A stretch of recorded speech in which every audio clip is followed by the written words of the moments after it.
ఇక చెయ్యి పార్టీల పంచాదులుండు ఎట్లా కామనో సర్కారోళ్ళు ఏదన్నా కార్యం చేస్తే దాని మీద పంచాదులు అవ్వడు కూడా గంతే కామను ఏ రాష్ట్రంలోనైనా. అగ్గో ఇప్పుడు గట్లనే నడుతున్నది కులగణన పంచాది తెలంగాణ రాష్ట్రంలో. ఇక మరి కులగణన మీద ఎవ్వలేమంటున్నారు, ఎందుకు పంచాదులు అవుతున్నాయి, ఈ ముచ్చట్లన్నీ పూరా కరుసుకోవాలి కదా. నడువుందిగా అధికారంలోకి వచ్చిన 2 నెలలకే కులగణన చెయ్యాలని ఆలోచన చేసిండ్రు చెయ్యిపాటి సర్కారోళ్ళు. కానీ సర్వే షురు చేసిందైతే నవంబర్లా, ఒడగొట్టిందేమో డిసెంబర్లా. గట్టిగా 50 దినాలనే సర్వే ఒడగొట్టినామని గట్టిగానే చెప్పుకుంటున్నారు సర్కారోళ్ళు. ఇక కొందరు ఇంటికడలేక ఇంకొందరేమో చెప్పుడు ఇష్టం లేక సర్వేల లెక్కలు రాలేవాట. గాని మొత్తానికైతే తెలంగాణలో ఎంతమంది ఉన్నారు, ఏ కులపోళ్ళు ఎంతమంది ఉన్నారు అనేది లెక్కలు చెప్పిండు మంత్రి ఉత్తమ్ కుమార్ సారు. మొత్తం తెలంగాణలో సర్వే చేసిన జనాభా 3,54,77,554 ఇండివిజువల్స్ ని సర్వే చేయడం జరిగింది. వచ్చిన మరి ఈ సర్వే రిపోర్ట్ ప్రకారము ఎస్సీస్ voting percentage 17.43%, SC population 61,84,319, 17.43% population. Scheduled tribes population 37,05,929, population percentage 10.45%. BC other than Muslim minority is 1,64,09,179. BC population percentage other than Muslim minorities 46.25. Muslim minorities BCs are 35,76,588. Population BC Muslim population is 10.08%.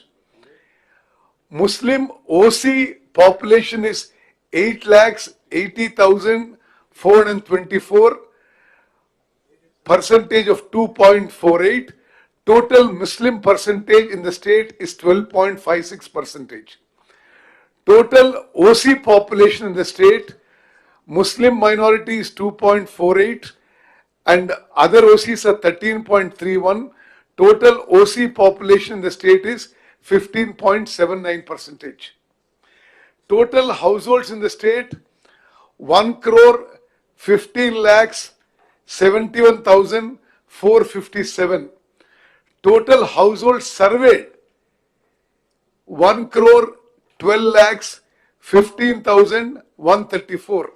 This is the main summary of the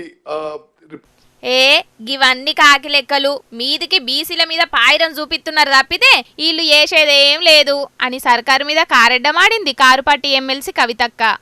మీ నాయకుడు రాహుల్ గాంధీ గారు మేమెంతుంటే మాకంత ఇస్తామని చెప్తున్నారు కదా. 46.3% బీసీలు, 10% ముస్లింలు ఎవరైతే బీసీలు ఉన్నారో వాళ్ళు అందరు కలిపి 56.3% రిజర్వేషన్లు ఇవ్వండి, మీరు అమలు చేయండి. ఇది వల్ల మేము డిమాండ్ చేస్తా ఉన్నాం తెలంగాణ జాగృతి నుండి. ఎందుకోసం ఈ డిమాండ్ చేస్తున్నామంటే మేమెంతో మాకంతే అని చెప్పి దేశమంతా రాజ్యాంగం పట్టుకొని తిరిగే మీ రాహుల్ గాంధీ గారు బీసీల విషయంకి వచ్చే వరకు ఎందుకు వెనక్కిపోతున్నారు? మీరు ఇదే మోసం కర్ణాటకలో చేసిండ్రు, ఇదే మోసం మీరు బీహార్లో చేసిండ్రు, ఇదే మళ్ళీ మీరు తెలంగాణలో రిపీట్ చేసే ప్రయత్నం చేస్తున్నారు. కానీ మర్చిపోకండి, తెలంగాణ బీసీలు చైతన్యవంతమైనటువంటి బిడ్డలు. తెలంగాణ బీసీలకు తోడుగా ఇవాళ యావత్ తెలంగాణ సమాజం నిలబడింది. ప్రజాస్వామ్యవాదులమైన అందరం కూడా బీసీలకు అండగా నిలబడి ఉన్నాం. మీరు చెప్పిన లెక్కలు కాకి లెక్కలని మేము చెప్తున్నాం. అయినా సరే ఆ కాకి లెక్కల్లో మీరు చెప్పినటువంటి శాతానికైనా తక్షణమే రిజర్వేషన్ ఇచ్చినాకనే మీరు ఎన్నికలకు పోవాలి. పక్క రాష్ట్రాల్లో చేసినట్టే తెలంగాణలో మోసం చేస్తున్నదట చెయ్యిపాటి సర్కారు. ఎంతున్నోళ్ళకంత రిజర్వేషన్లు ఇవ్వాల్సిందే అని డిమాండ్ చేసింది కవితక్క. ఇక గీ మాటల మీద మస్తుగా గరమైండు మంత్రి పొన్నం సారు. ప్రజాస్వామికంగా ఆ వర్గాలకు ఎవరెంతో వారికెంతో న్యాయం జరిగే విధంగా మీ రాజకీయ పార్టీ అభిప్రాయాన్ని చెప్పాలని కోరుతా ఉన్నాం. మాటలకే పరిమితమై ఎదుటి వారిని విమర్శించడానికి ఉపయోగించుకొని అధికారంలో ఉన్నప్పుడు న్యాయం చేయక, రాజకీయ పార్టీగా ఇప్పుడు కూడా మీ దాంట్లో ఉన్నటువంటి వాటికి న్యాయం చేయక మాట్లాడితే ఎవరు చూస్తూ ఊరుకోవడానికి లేరు. బీసీలకు ఇన్ని సంవత్సరాల తర్వాత ఒక మార్గదర్శకత్వం వస్తూ ఉంది. కాంగ్రెస్ పార్టీ నాయకత్వంలో న్యాయం జరగడానికి దాన్ని ఎవరు అడ్డుకున్నా ఎవరు ఊరుకోవద్దని మాట సందర్భంగా కోరుతా ఉన్నా. ఆగో 10 ఏండ్లు అధికారంలో ఉన్నప్పుడు రాని ఆలోచనలన్నీ గిప్పుడే యాదికత్తున్నాయా కారుపాటోళ్లకు అని గరమైతున్నాడు కదా పొన్నం సారు. ఇక గీ కులగణన మీద ఎట్లా పడితే అట్లా మాట్లాడితే అస్సలకే ఊకోము అని వార్నింగ్ కూడా ఇస్తున్నాడు పొన్నం సారు. ఇక చూడాలే మరి ముంగట ఎవ్వలెవలకు రిజర్వేషన్లు ఎంతెంత వస్తాయి అనేది, ఇంకా ఎన్ని పంచాయతీలు అవుతాయి అనేది అని మాట్లాడుకోబట్టిండ్రు గీ ముచ్చటెరకైన రాజకీయ మేధావులు. పువ్వుపాటి పెద్ద లీడర్లు ఎందుకో చాలా మారిపోయినారు అనిపిస్తున్నారులా. గప్పట్లెక్క సడ్డమాలినట్టు ఉంటలేరు, మంచిగా హుషారుగా ఉన్నారనిపిస్తున్నదుల్లా.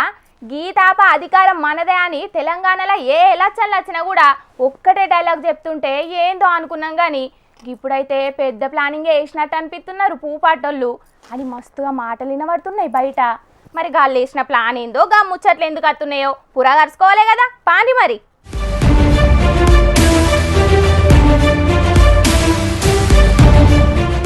తెలంగాణలో అధ్యక్ష మార్పులు చేస్తున్నది పువ్వుపాటి. 33 జిల్లాలుంటే దాంట్లో 27 జిల్లాలకు కొత్త అధ్యక్షులను పెట్టింది. ఇక ముంగటున్న ఎలక్షన్ల కోసం అన్ని పార్టీల కంటే ముందు జాగ్రత్త పడ్డదన్నట్టు పువ్వుపాటి. ఎట్లనన్నా చేసి రాష్ట్రంలో షెయి పార్టీకి పోటీ పువ్వుపాటే అని నిరూపించుకునేందుకు పెద్ద ప్లానింగ్లే ఎత్తున్నదన్నట్టు పువ్వుపాటి. సర్పంచ్ ఎలక్షన్ల, పట్నం ఎలక్షన్ల గట్టిగానే సీట్లు గెలవాలని అందరికంటే ముందే అస్త్రాలు తయారు చేసుకుంటున్నారట. గందుకే ఇప్పుడు గీ అధ్యక్షుల కార్యాన్ని ముంగటేసుకున్నారట.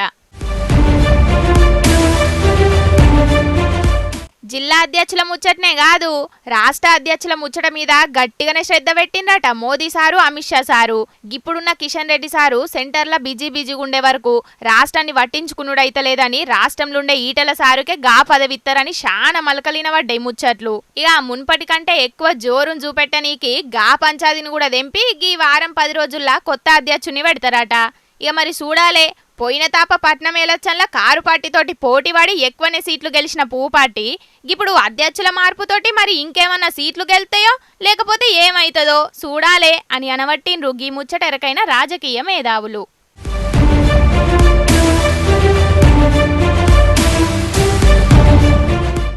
హా పబ్లిక్, ఇవాళ పొద్దుగాల మా తాత నాకు ఫోన్ చేసి పట్నానికి అత్తున్న పిల్ల అని చెప్పిండు. మరి ఏడున్నాడో ఏం చేస్తున్నాడో కదా నుల్లా ఒకరైతే పిలుద్దాం పాండ్రి. ఓ తాత ఏడున్నవే?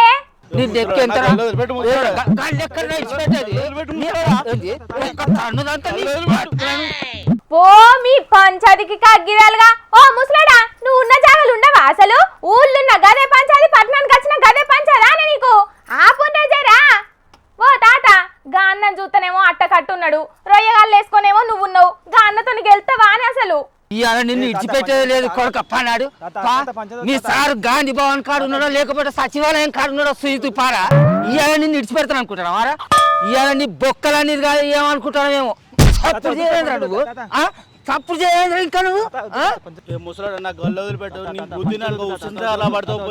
నువ్వు గుద్దుతానారా?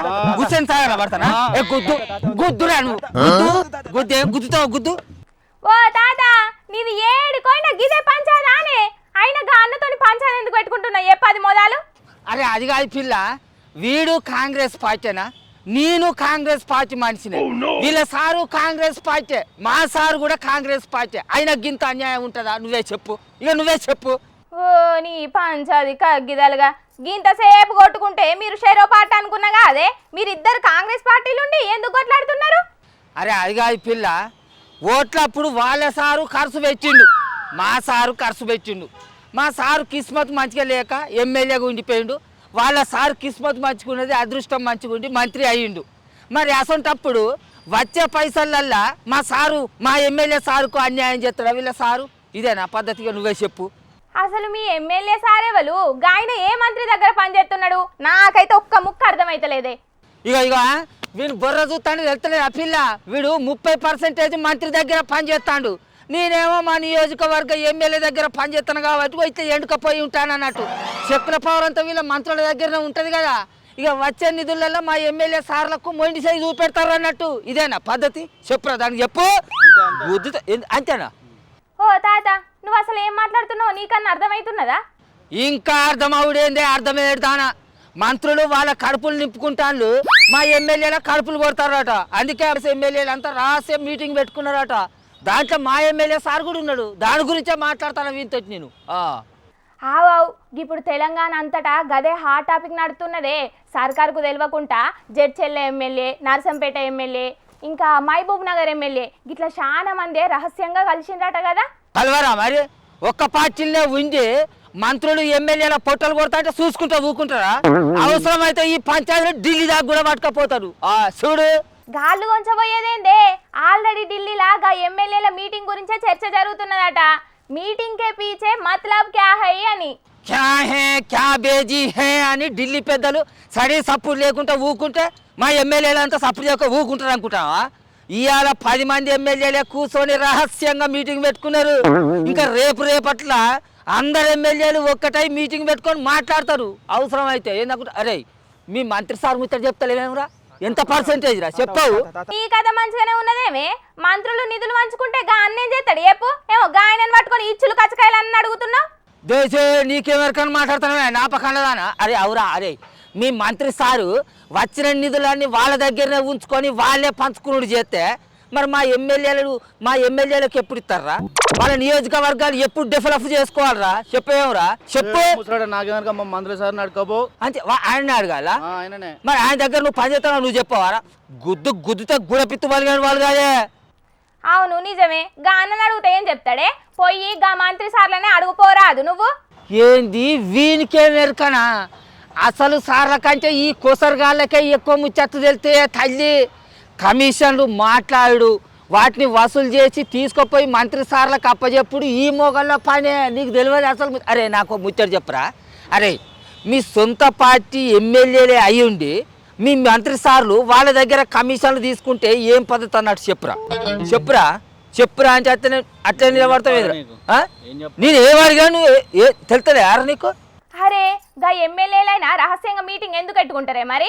దాని గురించి అడిగేటాలకు గిట్లా మంత్రి సార్ల మీద లేని నిందలు ఎత్తున్నారట. ఎరికేనా నీకు? రహస్యం ఏమున్నదే, అందరికి తెలిసేటట్టే మీటింగ్ పెట్టుకున్నారట. మంత్రి సార్లు మరి వాళ్ళే కమిషన్లు అన్ని కాజేయవచ్చిరి, మరి నిధులన్నీ వాళ్ళ దగ్గర ఉంచుకోవచ్చిరి. మరి వచ్చి మనం ఎమ్మెల్యేలుగా ఉండి మరి మన నియోజకవర్గాలను ఎట్లా అభివృద్ధి చేసుకుందాం, మనకు రావాల్సిన నిధులను ఎట్లా రాబట్టుకుందాం అని కూర్చొని మాట్లాడుకున్నారట. తప్ప అట్లా అని మా జడ్చర్ల అనిరుద్ధాన్నే చెప్పవచ్చే ఇందే నువ్వే. అట్లా అని నువ్వు అనుకుంటున్నావు కదా, కానీ గా ఎమ్మెల్యేలు పార్టీ మారే ఆలోచనతోనే గిట్లా రహస్యంగా మీటింగ్ పెట్టుకున్నారని మందందరూ అనుకుంటున్నారు. ఈ ముచ్చట ఎరికేనా మరి నీకు? వచ్చిన నిధులల్లా 30% ఇంకో వీని మంత్రి సారు, ఇంకో 10% ఇంకో వీని మంత్రి సారు, ఇంకో 5% ఇంకో మంత్రి సారాట. ఇట్లా ఎవరిని వాళ్ళు పంచుకుంటే మరి మా ఎమ్మెల్యేల సంగతి ఎట్లా? అసలు ఇది ఏం పద్ధతి అన్నట్టు నువ్వే చెప్పిగా. రామా, ఈ తాత చెప్పేదైతే నాకైతే ఏం అర్థం కాదు, అంత తల తింటాడు. గాంధీ భవన్ కి పోయి తెలుసుకున్నా. ఇక్కడ నిలబడి మాట్లాడితే పని కాదు. దారా గాంధీ భవన్ కి పోందా? ఓ ముసలాడా, మీ పాటోళ్ళందరూ కలిసి అవతల పాటోళ్ళని నడుచుకోలే గాని గిట్లా మీ దాంట్లో మీరే కొట్లాడుకొని గిట్లా ఇజ్జత్ తీసుకుంటారేమే? బరాబరి కొట్లాడతాం, అది మా నిజాయితీ. అంటే మొన్నటికి మొన్న ఎవరి పాలన మంచిగుండే అని పోలు పెడితే కారు పార్టీలకు ఎక్కువ ఓట్లు వచ్చినాయి. అయినా కూడా మేము ఆ పోస్టును డిలీట్ చేయలే. మంది అందరూ ఇజ్జత్ తీసినట్టు మాట్లాడినా కూడా మేము సపోర్ట్ చేయకుండా ఊకున్నాం. అది మా నిజాయితీ. మేము అసలుకే తగ్గేటోళ్ళం కాదు. మా కాంగ్రెస్ పార్టీ అంటే ఏమనుకుంటామే? అరే మీరేమన్నా వేసుకోండి, నాకైతే తెలియదు.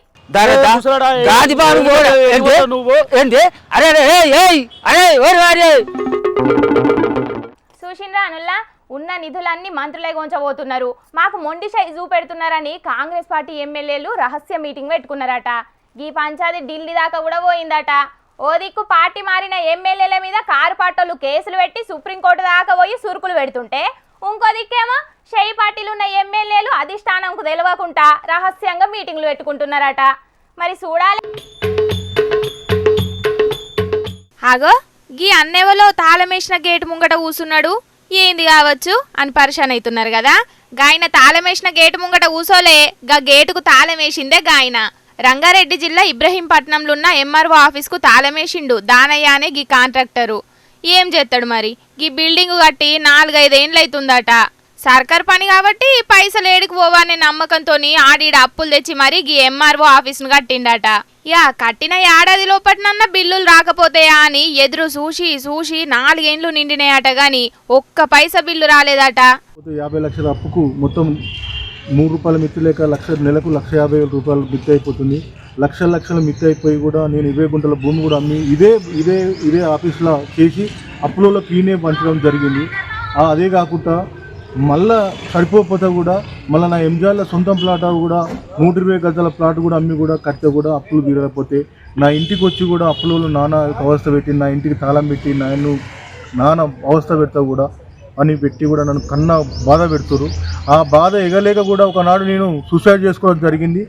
అదే మా ఇంట్లో సూసైడ్ చేసుకోవడం జరిగితే మా పిల్లలు నన్ను తాళం విరగొట్టి తలుపులు వలగొట్టి నన్ను మా పక్కకున్న హాస్పిటల్కు తీసుకుపోయి నా 5 రోజులు హాస్పిటల్ ఉండి నేను డిశ్చార్జ్ అయ్యి వచ్చిన.